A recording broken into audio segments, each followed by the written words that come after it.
ये स्टोरी आप लोगों से रिलेट इसलिए होती है बिकॉज आप लोग एक सवाल पूछ रहे हो कि हमारा कुछ पार्ट मतलब कि आपकी क्लास 11th बर्बाद हो गया है ना? तो क्या हम आगे जेई मेंस और एडवांस क्वालिफाई कर सकते हैं कि नहीं, है ना?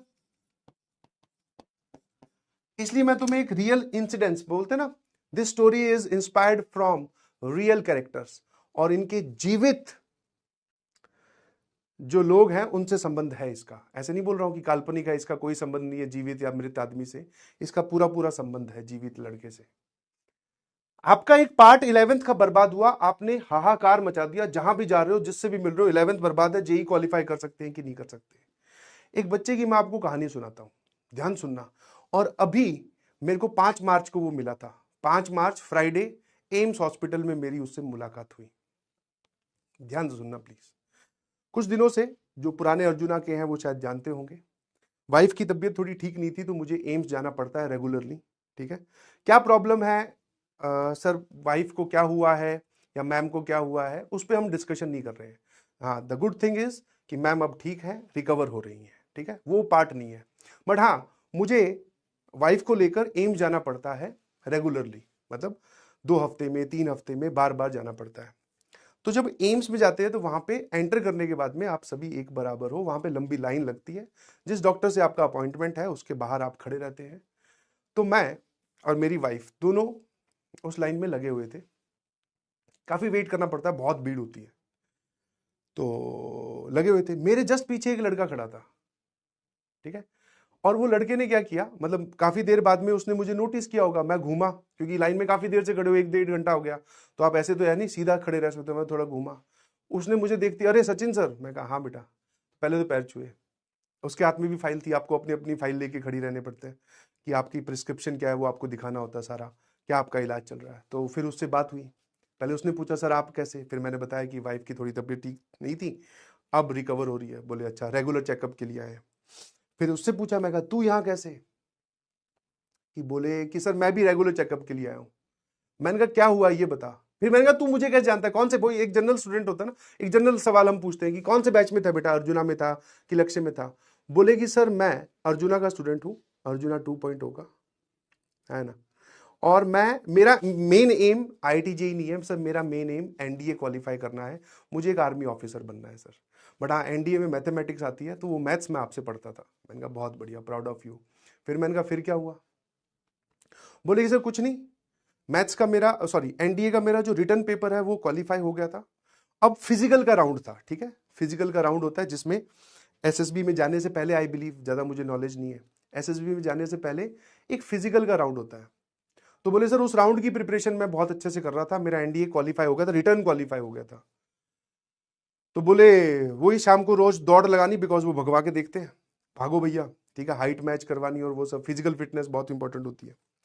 बोले सर मैं वही कर रहा था, अपनी फिजिकल की ट्रेनिंग हमारी बहुत अच्छी से चल रही थी। हम्म। तो एक दिन बोले दौड़ लगाकर मैं बैठा, पसीना वसीना सूख गया, तो पानी पीने के लिए मैंने गिलास उठाया, और गिलास ज्यादा भारी तो था नहीं, पानी में जितना, मतलब आप गिलास में पानी डालोगे जितना भार होता है उतना ही भार था। बोले सर वो गिलास मेरे हाथ से छूट गया। वो पहला इंसिडेंस था जहां पर मुझे लगा कि कुछ गड़बड़ है, मतलब ये वो स्टोरी बता रहा है ये सब होने के बाद में। तो मुझे लगा सर हाथ से छूट गया, कोई दिक्कत नहीं है, मैंने दूसरे हाथ से गिलास उठाया, पानी पी गया, अपना दौड़ भाग में चलता रहा। अगले दिन मैं महसूस कर पा रहा था, वो लड़का बोल रहा है कि जब मुझे फिजिकल के लिए वापस अपने दौड़ लगाने के लिए ग्राउंड में जाना था, तो मैं अपने एक राइट हैंड से जो जूते के जो फीते हैं वो बंद नहीं कर पा रहा, मतलब ये इस हाथ की ग्रिप धीरे धीरे जाने लगी थी। ठीक है, बहुत ही नॉमिनल सी बातें होती है। ठीक है, मैं तुम्हें बोलूं मुट्ठी बंद करने के लिए, आप और मैं बहुत आसानी से कर लेंगे, बट किसी के जीवन का सबसे बड़ा संघर्ष यही है कि उससे मुट्ठी बंद नहीं हो रही, मतलब उसके हाथ की ग्रिप खत्म हो रही है। फिर बोले सर इसी में ही 2-3 दिन बीते, पेरेंट्स को थोड़ा बताया कि इस हाथ में थोड़ा महसूस नहीं हो रहा, तो ये तो नॉर्मल है, अगर आप किसी को भी बताओगे तो नॉर्मल डॉक्टर के पास लेके जाएंगे, नॉर्मल डॉक्टर नॉर्मल इलाज और नॉर्मल सी बातें बोलकर आपको मोटिवेट कर ठीक करने की कोशिश करेंगे। बोले सर 2-3 दिन बीते, मैंने अपना दौड़ना बंद नहीं किया, बिकॉज हमारा जो है वो फिजिकल का राउंड पास आ रहा था। बोले एक दिन मैं टी शर्ट उतारा था, ठीक है, टी शर्ट, मतलब शायद वो चेंज कर रहा होगा या जो भी कर रहा होगा, पसीने वसीने से बदल रहा होगा।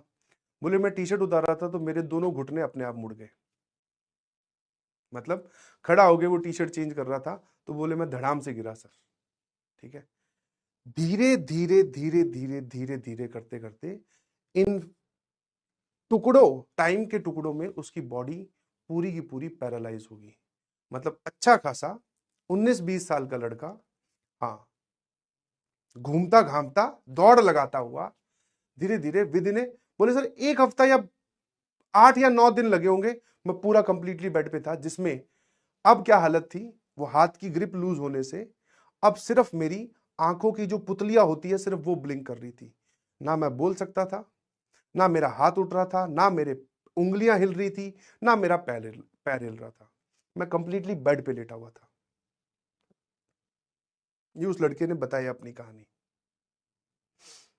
8 या 9 दिन में खेल फटाफट फटाफट फटाफट, वो जो होते हैं ना इवेंट्स इतने बार बार रिकरेंस में आ गई कि कभी हाथ की ग्रिप जा रही है, कभी बोले से गर्दन अपने आप, ये जो होती है ना गर्दन, आपको नहीं पता चल रहा आपकी गर्दन संभाल रखी है आपके ब्रेन ने या स्पाइन ने, जब वो कनेक्शन वहां से लूज होगा तो ये गर्दन गिर जाएगी, आपकी हाथ की ग्रिप।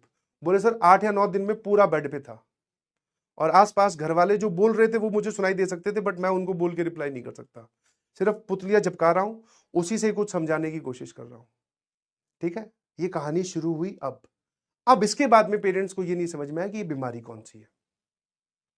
तो वो बोले सर पहले तो उस गांव में जितने डॉक्टर थे, फिर पास में नजदीक में जो शहर पड़ता है उसमें जितने डॉक्टर्स थे, सुनते जाना आराम आराम से, और फिर पूरे उसके जिले में या पूरे स्टेट में जितने डॉक्टर्स थे सबको दिखाया, और इस पूरे प्रोसेस में 7-8-9 महीने लगे,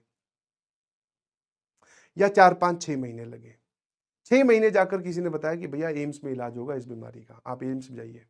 एम्स में जाते ही आपको अपॉइंटमेंट इतनी आसानी से नहीं मिलता आपको, ठीक है, अपॉइंटमेंट आप अभी जाकर, खुदा ना खास्ता भगवान करे आपको कभी अपॉइंटमेंट लेने की जरूरत ही ना पड़े, ठीक है, बट अगर कभी लेना पड़ा तो ऐसा नहीं होता कि सर कल मुझे उस डॉक्टर को दिखाना तो कल का मिल जाए, जाके उस लाइन में खड़े हो गए ना तो डॉक्टर का अपॉइंटमेंट मिलेगा 4 महीने बाद, 3 महीने बाद।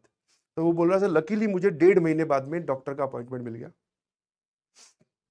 डॉक्टर को आकर बीमारी दिखाई, डॉक्टर को बीमारी समझ में आई, उन्होंने इलाज चलाया, जो बीमारी थी उसका सर धीरे धीरे धीरे धीरे मेरी मूवमेंट वापस से आनी स्टार्ट हुई, मैं जो वह चलने फिरने में मुझे वापस से दर्द होना स्टार्ट हुआ। अब मेरे लिए चलना, गिलास पकड़ना, ठीक है, ग्रिप बनाना, ये अब आम काम नहीं रहे थे मेरे लिए, ये बहुत मुश्किल वाले काम हो गए थे सर। मैंने कहा ये पूरा कितने प्रोसेस, कितने महीने का टेन्योर है, मतलब कि तेरे साथ ये बीमारी हुई, तूने ये झेला, फिर डॉक्टर को दिखाया, फिर तूने डॉक्टर ढूंढे, फिर तू एम्स में आया और फिर तेरा इलाज हुआ। बोले सर करीबन करीबन ये आप मान के चलो कि 8 से लेकर 9 महीना, मतलब करीबन करीबन आप 1 साल मान सकते हो।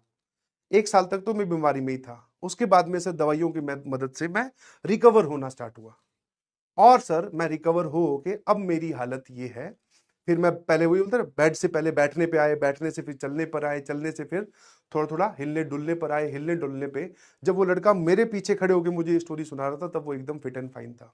मैं कहा अब तो तू यार बहुत सही लग रहा है।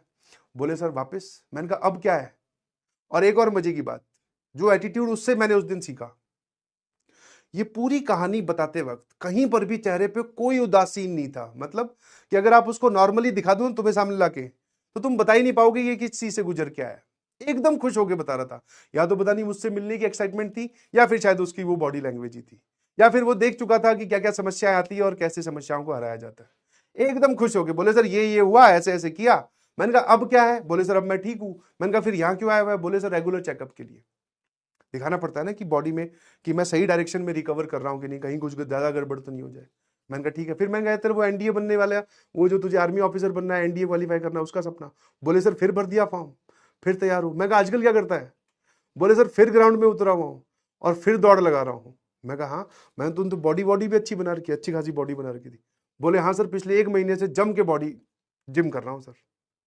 मैं कहा तेरा मोरल डाउन नहीं हुआ, तेरे को मतलब जीरो से उठाकर भगवान ने पीछे खदेड़ दिया सबसे आगे, तेरा पेपर आने वाला था, तेरी फिजिकल फिटनेस सही थी। बोले सर उसमें क्या है, शायद भगवान कुछ चेक करना चाह रहा होगा। बोले अब फिर आ गया हूं बराबर, इस बार फिर एनडीए दूंगा और फिर फोड़ दूंगा। और तुम किस बात से परेशान हो सर मेरा 11th बर्बाद हो गया, क्या मैं जेई क्वालिफाई कर सकता हूँ कि नहीं? ठीक है ना? आई बिलीव उस लड़के की फोटो मेरे पास हो तो मैं आपको दिखाऊं जरूर। जरूर है, क्योंकि बाहर निकलते वक्त मैंने उसको बोला, मैं कहा भाई एक सेकंड रुकना, एक फोटो मुझे तेरे साथ खिंचवानी है। बोले सर क्या हुआ? मैं कहा नहीं, ये जो तेरे से बातें करके जो मेरे में पॉजिटिविटी आई है वो, आई होप आप देख सकते हैं। एक सेकंड, देख पा रहे हो? ये जो पीछे लड़का खड़ा है ये मैं हूं, ये पीछे लड़का खड़ा है ये वाइफ है। अब धुंधला इसलिए आ रहा है बिकॉज वो फोकस में नहीं है शायद, है ना? यही है वो, 5 मार्च की बात है। ठीक है, तो my request to all of you is कि अगर भगवान ने किसी वजह से तुम्हें पीछे खींच के खड़ा किया है या तुम्हारा कोई पार्ट बर्बाद हुआ है, तो दैट डजेंट मीन कि आप हमेशा के लिए पीछे हो गए हो। ठीक है, फिर से उतरना है मैदान में, फिर आपको अपना 100% देना है और फिर सबके बराबर, इनफैक्ट सबके बराबर भी नहीं, सबसे आगे आके खड़े हो जाना है। ठीक है, तो ये सवाल पूछना बंद कर दीजिए।